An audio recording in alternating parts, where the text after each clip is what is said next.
Well, look who it is. Look who it is.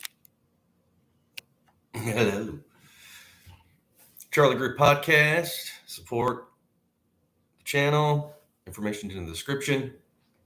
Like, share, subscribe, comment. I hate saying that, man. I'm just going to stop. I want to be begging for, I don't want nothing extra. All right, today, Mabel's Club. Champaign, Urbana, Illinois. One of my favorite clubs of all time. I know I'm kind of biased because that was kind of like my home club, like the first real club that I got to know. But after you've been around a bit and played like every other shithole, and you realize how cool Mabel's was. I mean, had a great soundboard, stage was big, entrances to the on and off the stage on each side. It was off the ground. I mean, there's just had a backstage area. They basically let you get away with murder. I mean, they basically help you bury a body. Those people were gonna. Thanks. So yeah, Mabel's. I moved to Champaign, Urbana, Illinois in like August of '88, maybe September of '88. Having already been in like a shitty cover band, and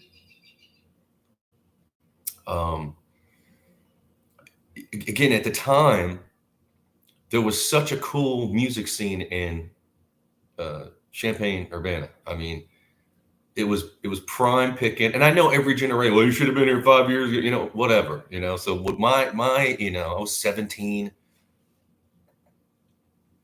and I was kind of, I grew up like 60 miles outside of Nashville. I knew what a good band was. I mean, whether depending on, even if that was country or rock or gospel or whatever, I was sophisticated enough to realize what was good.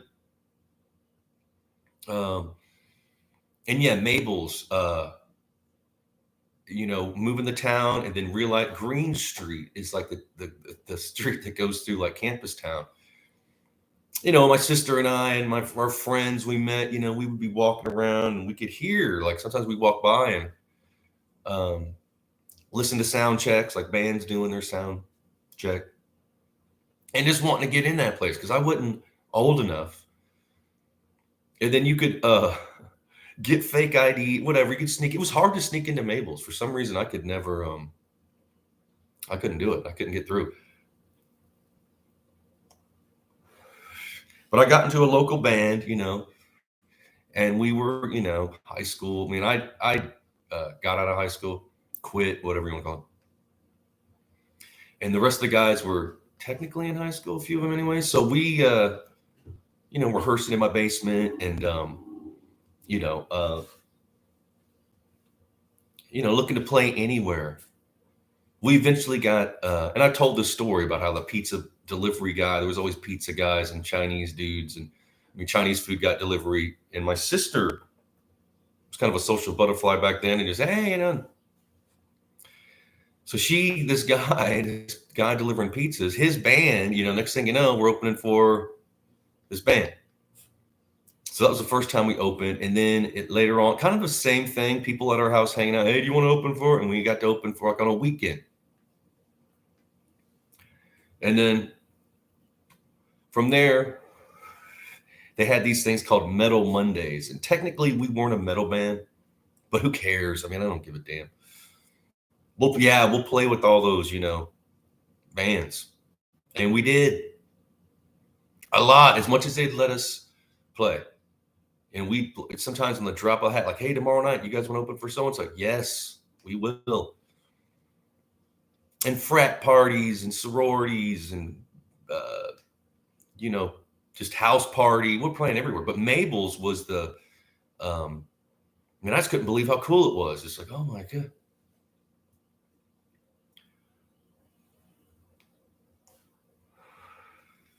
And of course, there's your typical, band competitive issues, people complaining this and that. I always let that. Who gives a shit?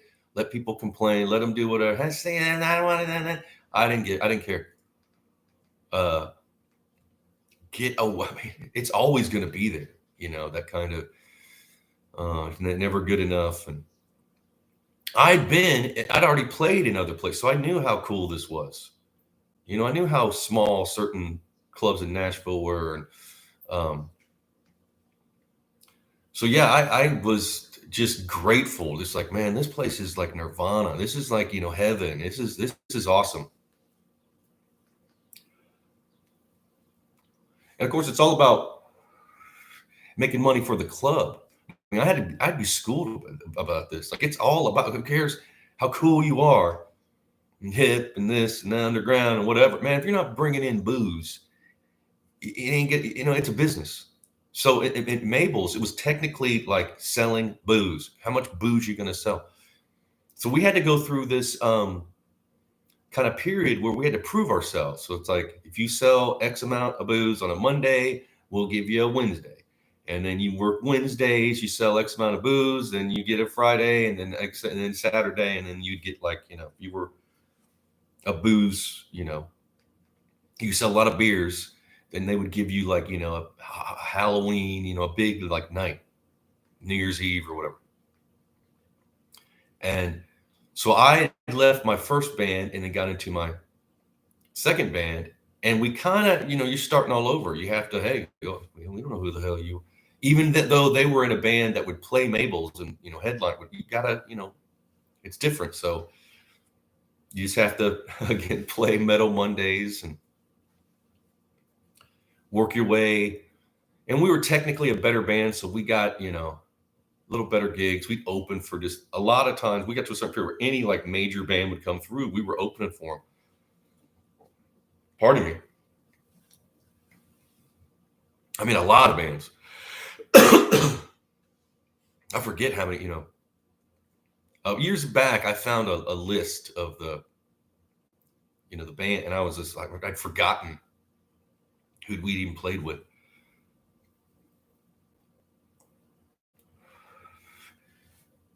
And the owners were cool. The bar owner was cool.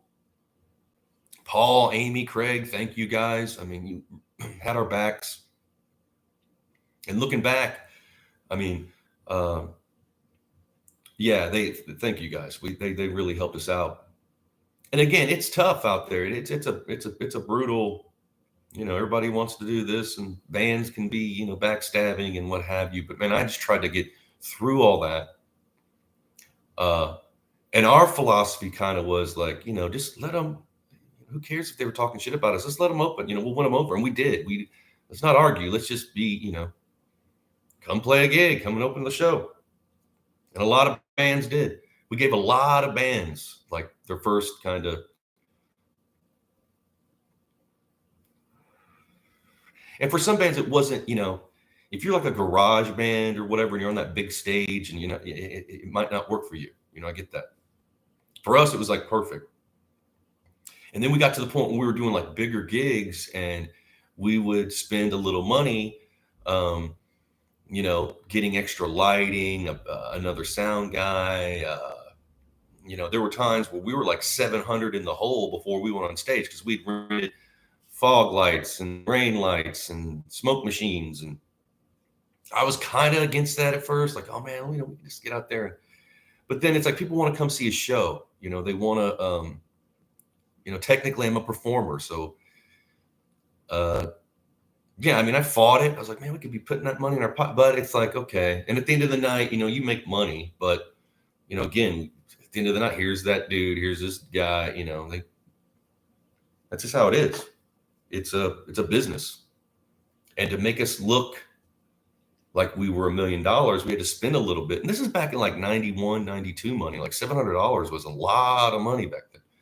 And technically it wasn't like, we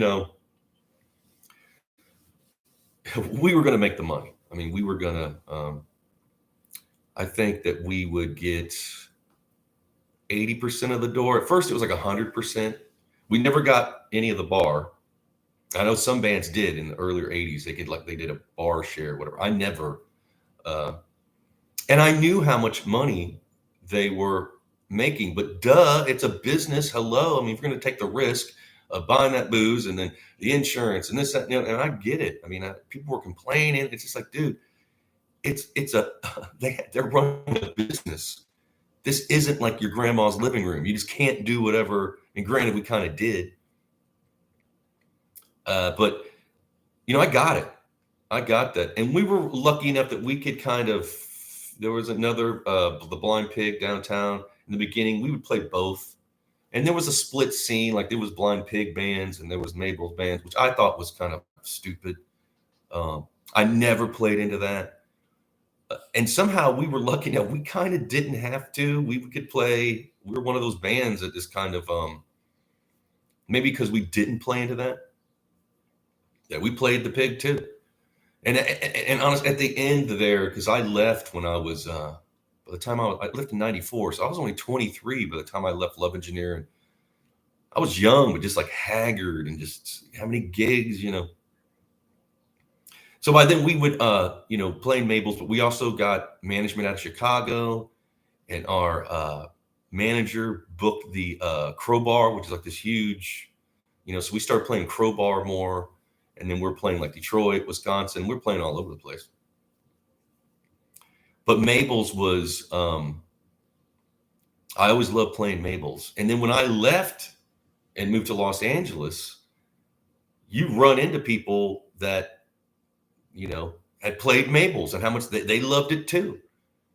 I'd be like, oh, where are you from? From Champaign, Urbana. Oh, Mabel's. Yeah, we played there. Meeting like guys and road crews and other bands and managers and stuff. And you realize like how cool it was to play there.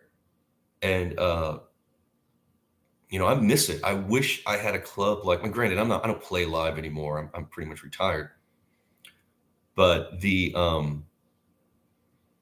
just the excitement and this, again, technically Champaign, Urbana is like a small town. It's two towns. There's Champaign and Urbana. I always lived in Urbana. Most people know, and most of my friends, most of the people that were honestly, a lot of people, everybody was in Urbana. I mean, Champaign was cool, but I went to Urbana High. I think technically the university's in Urbana. But yeah, Champaign, Urbana. And just having those two towns, it's going to be, there's this, again, there was a split scene. And I loved all kinds of bands. There was bands that like had nothing to do with what I was doing that I loved. I mean, I was lucky that there was so many great bands. Like there was at least 20 bands that were good. And even more than that, but like, a lot of these people were like college students that moved to town, studying whatever, and then they get in a band. A lot of locals, a lot of people from other towns, like, little towns around.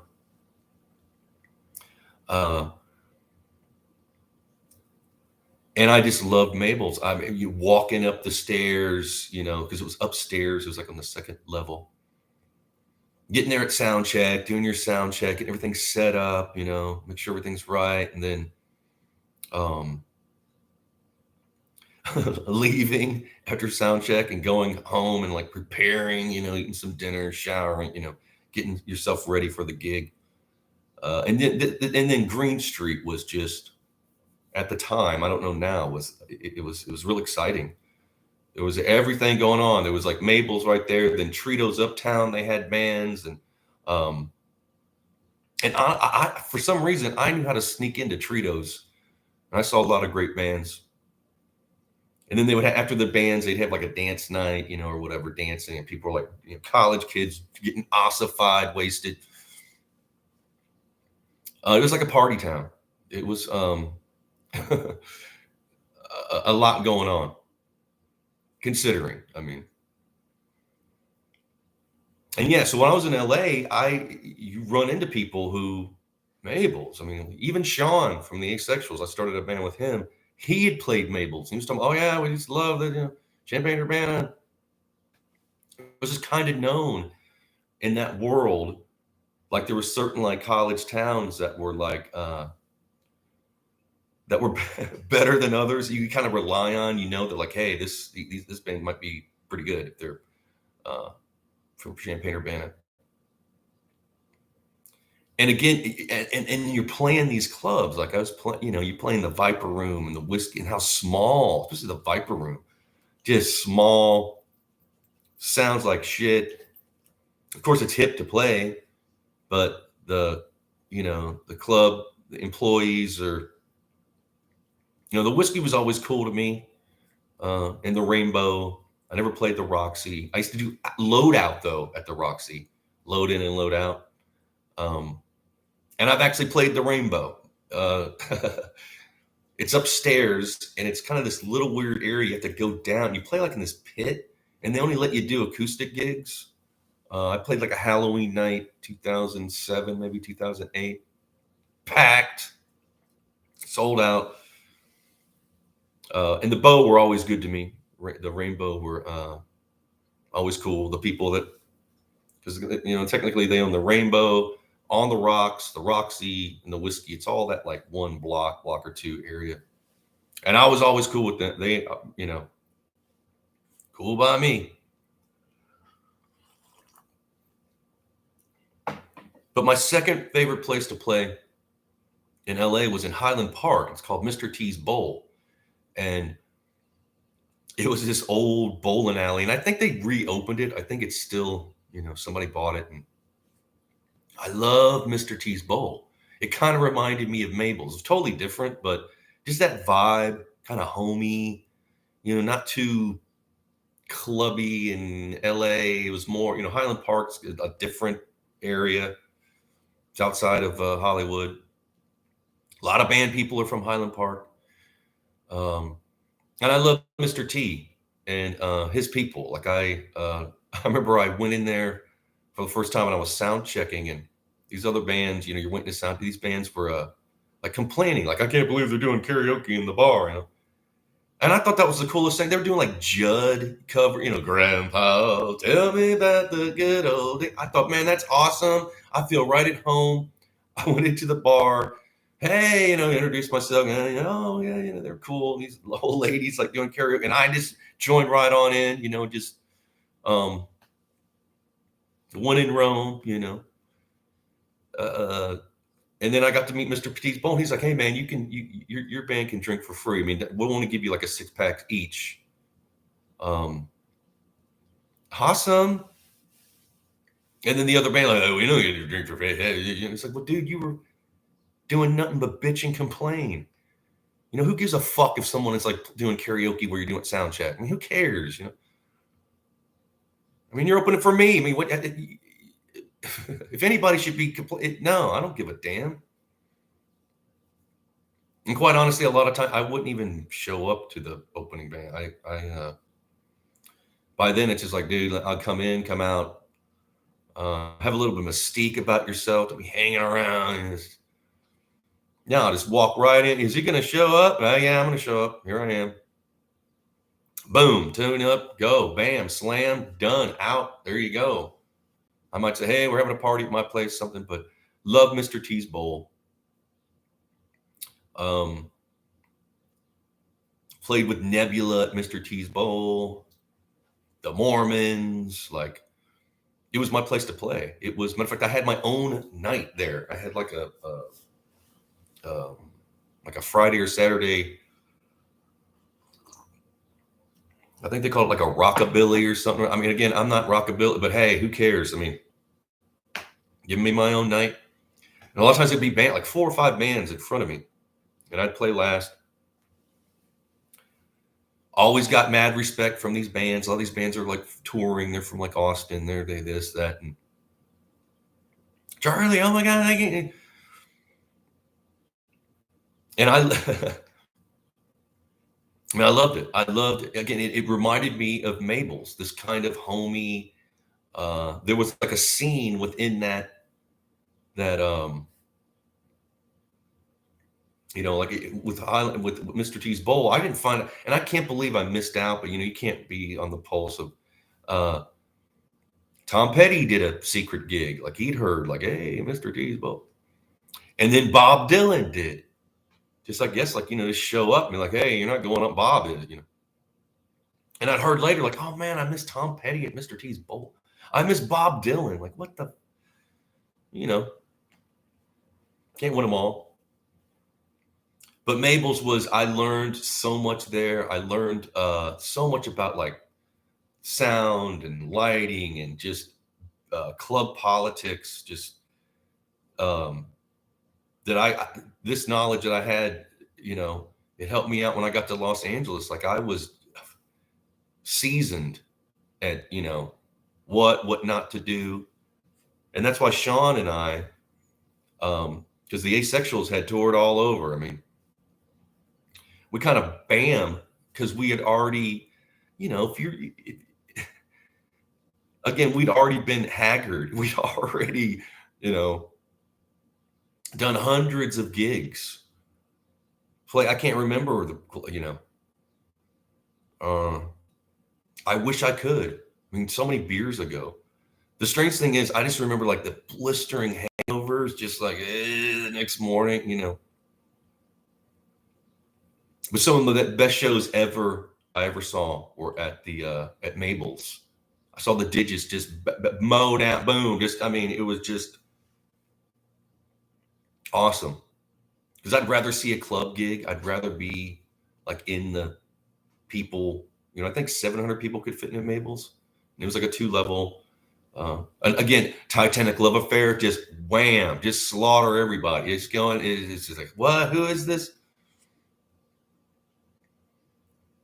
And just be inspired by it, because those were 2 different bands. Like they, even from each other, but with me, again, I'm sophisticated enough to like different things. I just don't like, that's what I was blown away by the digits. I mean, like, what in the hell? And Titanic love affair.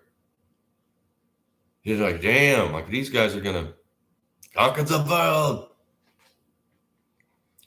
So I'm lucky. I'm grateful that I had all those, the lighting people that would show, and this, that, and everybody. And I forget a lot of these people's names.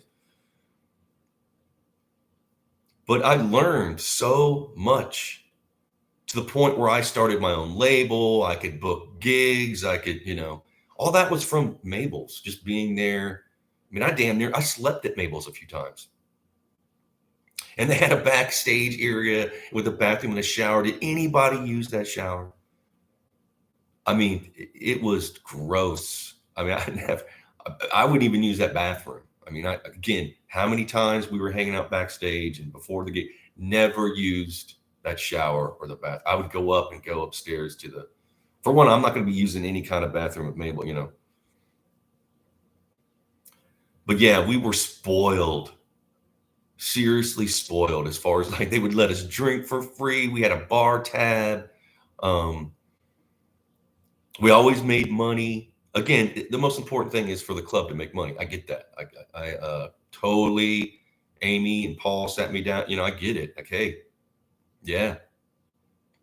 And that's why we were playing so much. We could, roll with it. We'd make, we're making pretty good money. I mean, one gig I could go out and, with the, enough to pay rent and a little extra. And we play there like a lot. In the beginning, it wasn't so much. You might make 40, 50 bucks, but after a while, it was like hundreds each. I was making more sometimes at Mabel's than I did with my gig. I had a job. I worked at the Champaign surplus. I was in charge of the Army surplus, which is another thing. I had to learn and school myself on all this old school Army military surplus shit that has helped me to this day too. Like I learned a lot in Champaign, Urbana. There, it's a college town, so there's all these, bright minds and people wanting to learn and discover. And I was lucky to be exposed to that. And not only be exposed, but like absorb, that and a work ethic. Dude, when people were rehearsing and this and that and go, to this day, anything I do, I still have that kind of. I learned that at Mabel's. I learned that in Champaign, Urbana. So I mean, I take my hat off. And again, there was petty, whatever you want to call it. I never played into that. I never could give a damn, because people, it was their identity. Like, oh shit, like I didn't care, man. I just laugh it off. Like, you're always hearing shit about, oh, you guys suck. And it's like, okay, maybe we do. But somehow we could balance that. We didn't have to deal with, we could play pretty much anywhere we wanted to. I mean, again, Mabel's was our home club. And technically we were in that world, that Mabel's world. And there's always going to be a certain element. Like there was a lot of egos. A lot of these people, it wasn't like, it's just like kind of towny people that are, part of me have these egos. And then I thought like, wow, it's going to be a lot worse if I get in LA. There wasn't any of that. I mean, that's just how it is. It's just, if you're in a small town, you're going to deal with certain, I didn't have to deal with, I mean, right off the bat, when I got to Los Angeles, I was offered gigs, play here. We got your lineage. We can prove, wherever, how does that just go? And I honestly didn't even know. Like my dumb ass, I was just like, well, I used to be in love engineer. Oh my God. People knew. And I hadn't played love engineer for like 4 years by the time I moved to LA. It was just, and again, we had airplay in LA and in New York at the time, early 90s. We were getting, I mean, I knew at the time we were, but I didn't know that it would, last. I mean, by the time I like 98, I could talk the talk and walk the walk. And technically I wasn't even I was going to put my band shit to rest. I could make more money acting and doing certain things. That's what I was going to concentrate on. But it's kind of like, okay, fuck, and I'm glad I did. I had a lot of fun. Playing in LA is a lot of fun. But yeah, those Mabel's days, I always go back to those early days where I just learned a ton, and we were always, coming and going. I was there sometimes like every night because I was on the permanent guest list. Like my name, I could just show up and walk in. And again, that's another thing. Like they treated us cool. Like they got it. Like certain people, it's like, okay, you guys make us a lot of money. We're going to treat you well, which they did. So I didn't give a fuck what anybody else, I didn't care. Go do you. I mean, and also I knew like these people couldn't draw flies with shit. I mean, certain, the same 70 people at people's gigs. Clem ain't going to make it on 7, And maybe they did, there were certain things that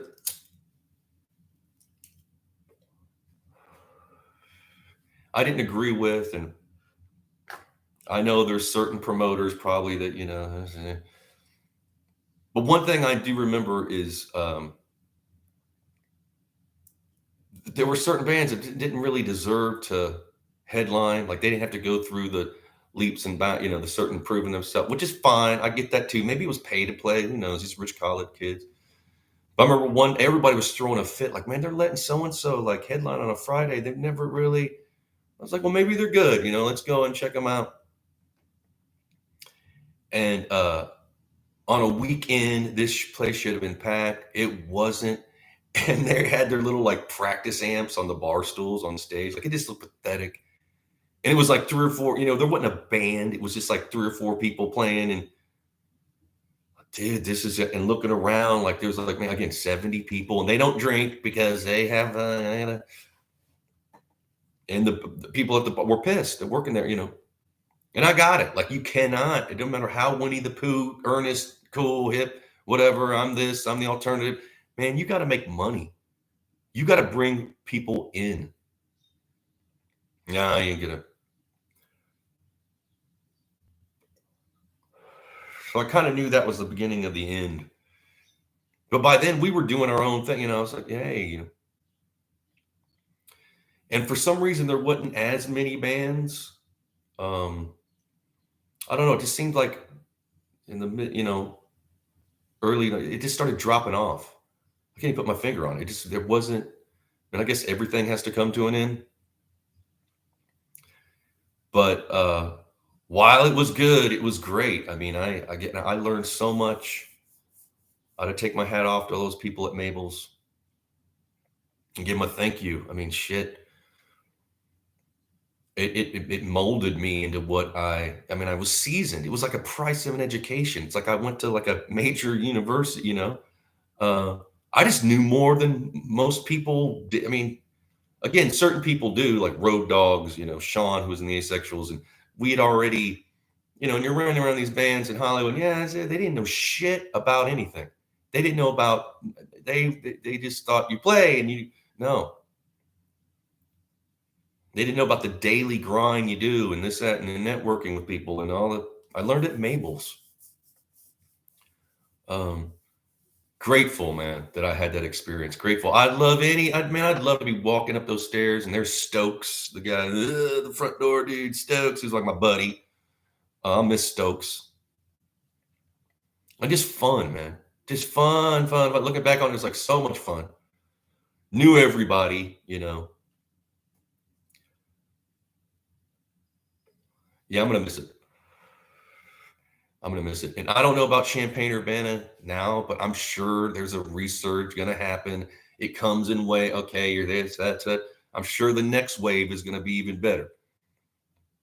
So we got something to look forward to, hopefully. So yeah, man. Mabel's. Love me some Mabel's. Again, like, share, and subscribe. If you want to support this shit show, in the description, there's Zelle info. And y'all be blessed. I'll see you tomorrow. And cheers.